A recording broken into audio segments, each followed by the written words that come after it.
안녕하세요. 9월 9일 굿모닝 말씀 산책으로 함께 말씀 나눌 수 있어 감사합니다.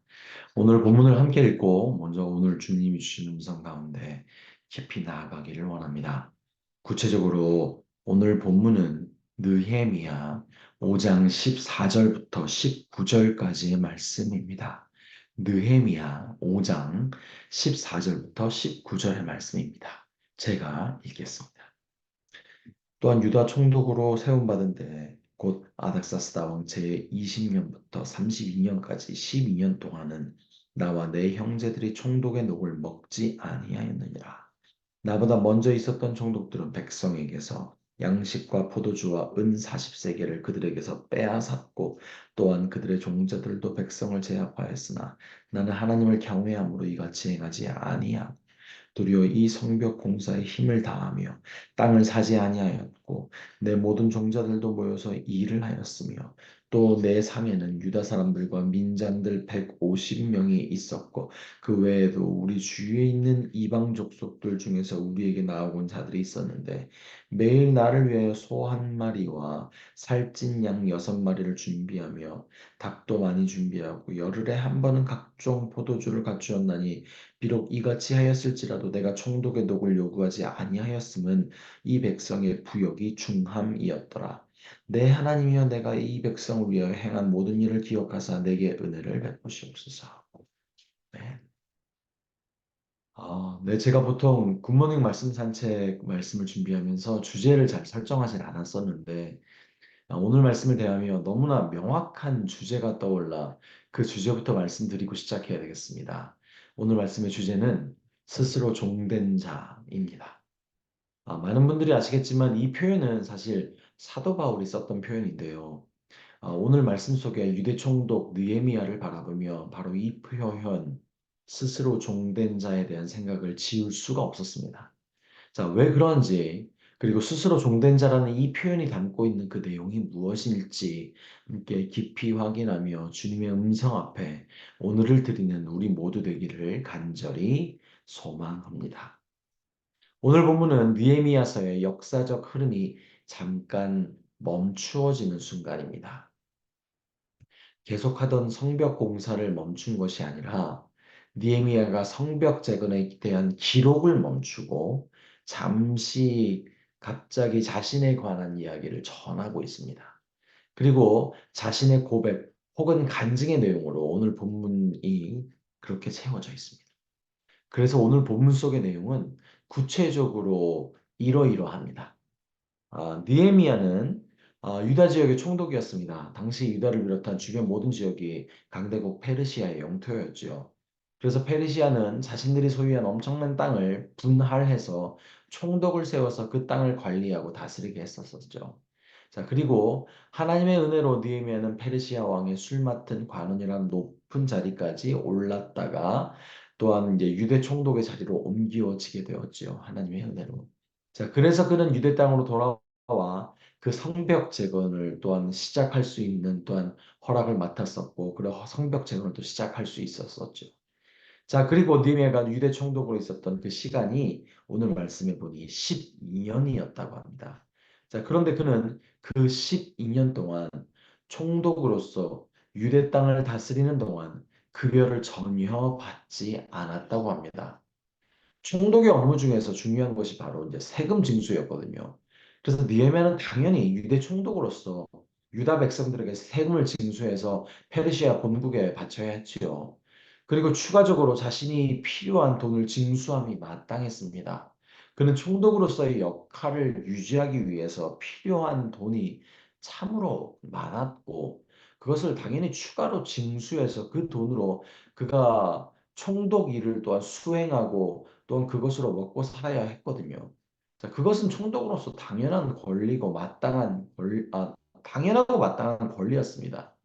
또한 그것은 마땅한 일이기도 했지만 무엇보다 그는 유대 총독으로서 힘이 권력이 있었습니다. 강대국 페르시아가 임명한 그 지역 최고 권력자 아닙니까? 그래서 유대 땅에서는 그가 원하는 대로 할 수 있는 힘과 능력과 권력을 가지고 있었던 사람이었습니다. 참고로 가까운 사마리아의 총독들, 이전의 유다 총독들은 개인의 부를 축적하기 위해서 백성들에게 세금을 과도하게 부과해서 백성들을 괴롭게 하고 그것을 자신의 뒷주머니에 넣어 횡령하고 착복했습니다. 그렇게 당시 주변 총독들 그리고 유대 이전 총독들은 권력을 이용해 자신의 배를 불리고 종자들은 호가호위하면서 백성들을 또 착취했습니다. 제가 지금 본문에서 말씀드리는 이 본문에서 나온 종자들이란 말은요, 그 총독 수하의 부하들을 말하는 겁니다. 즉, 당시에는 많은 총독의 부하들도 총독의 힘을 빙자해서 자신들도 백성들의 재산을 착복했던 거죠. 자, 그리고 당시의 총독들, 즉 페르시아 지방의 관리들은 자신의 구역에서 얼마나 많은 세금과 돈을 걷어들이냐에 따라서 자신의 능력을 평가받았고 또 그 능력에 따라서 뭐 자신들이 평가한 그 능력에 따라서 우쭐대곤 했었다고 합니다. 그러기에 돈을 많이 거두어 들이는 것은 총독에게는 아주 필수 불가결한 요소처럼 여겨지던 때였습니다. 그러나 느헤미야는 그러지 않았다는 겁니다. 그는 그가 가진 당연한 권리와 힘을 내려놓았습니다. 당시의 상황을 말씀드렸듯 그것은 쉬운 일이 아니었습니다. 또한 그 권리와 힘을 내려놓는다는 것은 그가 가질 수 있었던 뭐 크고 대단해 보이는 베너핏을 포기하는 정도가 아니었습니다. 심각한 손해와 어려움을 감당하겠다는 비장한 마음이 있지 않고서는 불가능한 일이 바로 총독 느헤미야가 했던 일이었습니다. 이게 무슨 말인가 하면요. 첫째로 먼저 오늘 본문 16절에 보면 느헤미야는 땅을 사지 않았다고 합니다. 이게 무슨 말이냐면 당시에 많은 백성들이 먹고 살기가 어려웠거든요. 그래서 자신들이 가지고 있던 땅을 담보로 총독에게 돈을 빌렸다고 합니다. 그러나 그중 많은 백성들이 상환 능력이 없었고, 그러면 당연히 그들이 담보로 맡겼던 총독 그 땅을 총독에게 주어야 함이 마땅했죠. 하지만 느헤미야는 그러지 않았다는 겁니다. 즉 그렇게 자신이 손해를 입어가면서까지 그는 백성들의 어려움에 동참했었습니다. 그렇게 그는 그 내려놓음 때문에 백성들로부터 큰 손해를 입어야 했습니다. 또한 그게 다가 아닙니다. 오늘 보면 17절에 보면요. 그는 그가 총독으로서 해야만 하는 일을 그의 일부를 묘사하고 있거든요. 그게 뭔가 하니 그는 매일을 150명의 사람들을 여러 목적으로 만나야 했고 접대해야 했습니다. 그 사람들은 유다 사람들도 있었고 어떤 외교적 목적으로 찾아온 주변 이방 족속들, 방문객들도 있었다고 합니다. 자, 그리고 그 150명에 딸린 또한 여러 식솔들을 포함하면 거의 500명 이상의 사람들이 그들을 위한 음식을 매일 준비해야 했다고 합니다. 그러기 위해서 그는 매일 황소 한 마리, 양 6마리, 뭐 닭도 여러 잡아야 했고, 뭐 여기에 포함되지 않은 수많은 또 다른 뭐 빵과 과일과 뭐 포도주와 여러 음식들까지 더하면 엄청난 양의 음식을 준비해야 했고, 그것을 감당하기 위해서는 엄청난 양의 돈이 매일매일 필요했다고 합니다. 자, 그러기 위해서는 백성들로부터 많은 세금을 걷어들이지 않고는 불가능한 일이었습니다. 그는 그럼에도 그 엄청난 손해를 자신이 감당했던 겁니다. 사실 그는 유복했던 집안이었다고 전해지고 있는데 아마도 그래서 그는 자신과 또한 그 가족이 가지고 있었던 것을 다 털어서 이 모든 것들을 감당했던 것으로 보여집니다. 하지만 날마다 이런 일을 해야 하고 또한 즉 날마다 큰 손해를 입어야 하는 그의 일상에서 그는 유다 백성들에게 마땅한 돈을 거둬들이고 싶은 충동이 있었을 수 있으나 그는 절대로 그러지 않았다는 겁니다. 즉 그가 했던 그 내려놓음의 대가는요. 단지 그가 소유할 수 있는 더 많이 가질 수 있는 베너핏을 포기하는 정도가 아니라 그의 살과 뼈를 깎아내야 하는 수고와 또한 손해와 어려움이 있었다는 겁니다. 자, 그러면 그는 왜 그 어렵고 힘든 자신의 권리와 요구를 내려놓음을 선택하였습니까? 그 이유는 오늘 본문에 단 두 가지였다고 오늘 본문이 선포하고 있습니다. 첫째로 그는 하나님을 두려워했기에 세상의 법이 아닌 하나님의 마음을 따라 그 선함을 따라 살아갔기 때문이었습니다. 이게 첫 번째 이유고요. 또 두 번째 이유는 그는 백성들을 사랑했기에 백성들이 져야 하는 과도한 노동과 세금 부담의 고통을 함께 지려고 했기 때문이었습니다. 바로 마태복음 22장에 기록된 율법의 가장 핵심인 하나님의 사랑과 이웃사랑의 그 마음을 가진 자가 바로 느헤미야였기 때문이었습니다. 그리고 제가 서두에 말씀드렸던 오늘 말씀 속에 드러난 느헤미야의 행동과 그 중심을 확인할 때마다 계속적으로 떠오르는 사도 바울의 고백이 있었습니다. 그것은 바로 스스로 종된 자에 대한 고백인데요. 자, 이 내용은요, 고린도전서 9장 19절에 사도 바울이 그렇게 선포하고 있는 내용 가운데 나오는 건데요. 고린도전서 9장 19절에 이렇게 선포하고 있습니다. 내가 모든 사람에게서 자유로우나 스스로 모든 사람에게 종이 된 것은 더 많은 사람을 얻고자 함이라라고요. 이게 무슨 말인가요? 사도 바울이 가지고 있었던 힘과 권리와 능력과 자유의 권리로 그는 많은 것들을 할 수 있는 또한 하지 않을 수도 있는 주권과 능력이 있었던 사람이었습니다.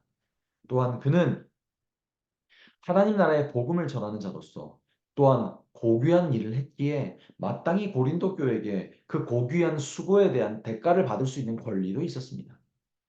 그러나 그는 많은 사람들이 하나님 앞에 나오게 하기 위하여 그는 그가 가진 수많은 권리와 능력을 또는 힘을 포기하고 내려놓았었습니다. 왜냐하면 그는 복음을 그의 중심에 품은 자였기 때문이었습니다. 니에미아가 품었던 그 두 가지 마음, 그것을 사도 바울은 또한 더하여 복음이라는 이름으로 그의 중심에 품고 있었습니다.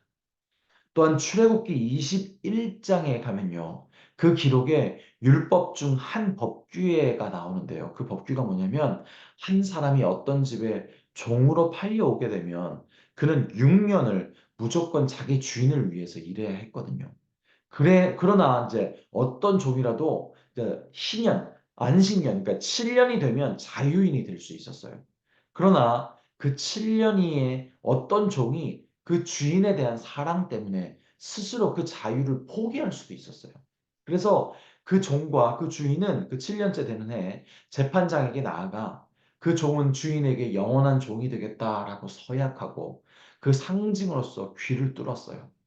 자, 그리고 그 다음부터 주인은 사실 그를 종이 아닌 자기 자식처럼 대우하게 되고 또한 그 스스로 종이 된 그 자는 그 주인을 위해 그의 인생을, 그의 전부를 바치게 되는 일이 있었다고 하죠.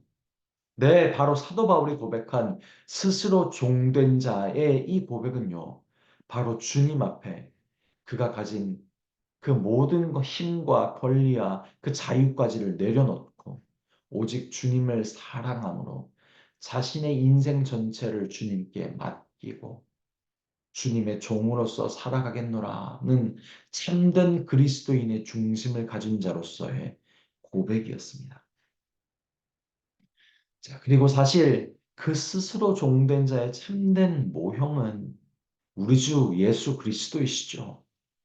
자신이 가지신 무한한 권세와 힘과 능력을 아낌없이 포기하시고 우리와 같은 피조물의 형상이 되셔서 우리에게 다가와 주신 것도 어마어마한 일이었지만 그것이 다가 아니었죠. 우리를 위해 자신을 아낌없이 갈기갈기 찢어서 우리를 살리시고 우리를 먹이셨지요. 네, 제가 무엇을 말씀드리려 하는가 하면 바로 이 스스로 종된 자, 이는 단지 신이신 예수 그리스도 혹은 대단한 사람 사도 바울 혹은 대단한 사람 느헤미야만이 목표로 살아가야 하는 일이 아니라 바로 진짜 그리스도인이라면 모두가 목표해야 할 가치 있으며 아름다운 삶의 주제라는 겁니다. 그러기에 이것은 단지 선택의 문제가 아닌 우리 모두가 목표하고 소망하고 갈망하여야 하는 그럴 수밖에 없는 아름다운 목표라는 겁니다. 그리고 주님은 그 마음 다해 오늘 이를 우리에게 요청하시고 계신 겁니다. 말씀을 정리하겠습니다. 그러므로 우리 참 그리스도인은요, 즉, 그 진한 십자가를 중심에 품고 새기고 살아가는 참 그리스도인은 스스로 종된 자까지 나아가야 됩니다. 아니, 진짜 그 놀라운 십자가를 중심에 품은 자는 그럴 수밖에 없습니다. 그리고 바로 그 스스로 종된 자는 나의 권리와 나의 당연한 주권을 포기하고 그것까지 하나님께 드린 자입니다. 느헤미야와 같이 단지 내 베너핏을 포기한 자가 아니라 손해와 그 어려움까지도 각오하며 그 진리를 위해, 주님을 위해, 하나님의 형상들인 다른 사람들을 위해 내려놓음을 선택한 자였습니다. 또한 사도 바울과 같이 마땅한 권리와 자유를 주님을 위해, 또한 그 복음을 위해 아낌없이 스스로 내려놓고 난 스스로 종되었음을, 그 복된 가치를 깨닫고 그것을 자랑할 수 있는 자가 바로 그 자입니다. 세상에 널린 그리스도인이라는 이름만 가진 자들 말고요. 정말로 그 중심에 예수 그리스도의 십자가를 새긴 진짜 그리스도인답게 나의 인생을, 그 과정을, 또한 어떤 어려움과 손해도 감당할지언정 오직 주님의 뜻대로 살겠노라 다짐하며 나아가는 스스로 종된 자로서 여러분의 오늘을, 그 하루를 그 아름다운 삶의 노래로 연주하는 여러분이 되시기를 간절히 소망합니다. 제가 기도하겠습니다. 오 아버지 하나님, 주님의 이름을 찬양합니다. 그 주님의 그 놀라운 사랑을 알기에, 우리를 향한 그 놀라운 또한 뜻을 알기에, 무엇보다 그 중심을, 그 십자가를 우리의 중심에 품은 자가 바로 우리들이기에 주님 그 길을 따라가기를 소망합니다. 주님께서 가셨던 그 길, 또한 믿음의 선진으로 주님께서 오늘 세우셨던 그 느헤미야가 갔던 그 길, 또한 주님께서 세우셨던 그 사도 바울이 갔던 그 길을 우리 인생의 가장 아름다운 목표로 삼고 하나님의 가장 아름다운 자로서 이 세상을, 아니 오늘 하루를 살아가기를 소망하는 자들이 주님 여기에 있습니다. 주님 붙드시고, 주님 한수하시고, 주님 용기 주시고, 붙드시고, 주님께서 채우시고, 주님께서 용기 주신 역사 오늘 가운데 넘치게 하셔서 우리 한 사람 한 사람을 통하여 주님의 아름다운 물방울로서 이 세상을 적시는 역사 있게 하여 주시옵소서. 예수님 이름으로 기도드렸습니다. 아멘. 이 시간 합심으로 또한 우리가 기도할 그 기도의 주제를 나눕니다. 먼저 오늘 말씀을 통해 하나님께서 강조하시고 말씀하시고 깨닫게 하신 그 내용을 가지고 함께 기도하기를 소망합니다. 그리고 하나님이 세우신 우리 교회의 비전을 위해 기도합시다. 예수전체 AKPC 말씀으로 참제자로 미셔널 공동체로 교회가 세워져 나갈 수 있도록 기도해 주십시오. 그리고 하나님께서 허락하신 우리 교회, 하나님께서 그 사랑하시는 우리 교회의 모든 예배와 또한 계획한 여러 가지 행사들과 여러 가지 계획들과 또한 여러 가지 훈련들을 통해 참된 교회가 될 수 있도록, 참된 그리스도인이 우리 교회를 통해서 퍼져나갈 수 있도록 그렇게 기도해 주십시오. 그리고 남아공 선교사님인 김종현, 이홍란 선교사님을 위해서, 그리고 그 각 목장에서 섬기시는 선교사님들을 위해서, 그리고 육체적 아픔 가운데 계신 모든 분들 한 사람 한 사람 가운데 하나님의 만지심과 간섭하심과 치료하심과 인도하심이 넘치도록 기도합시다. 또한 이해할 수 없는 환경들, 경제적, 신분 문제, 관계 문제 등 여러 어려움으로 어려움 겪고 계신 한 분 한 분을 위해서 이 시간 합심으로 함께 기도하겠습니다. 다 같이 기도.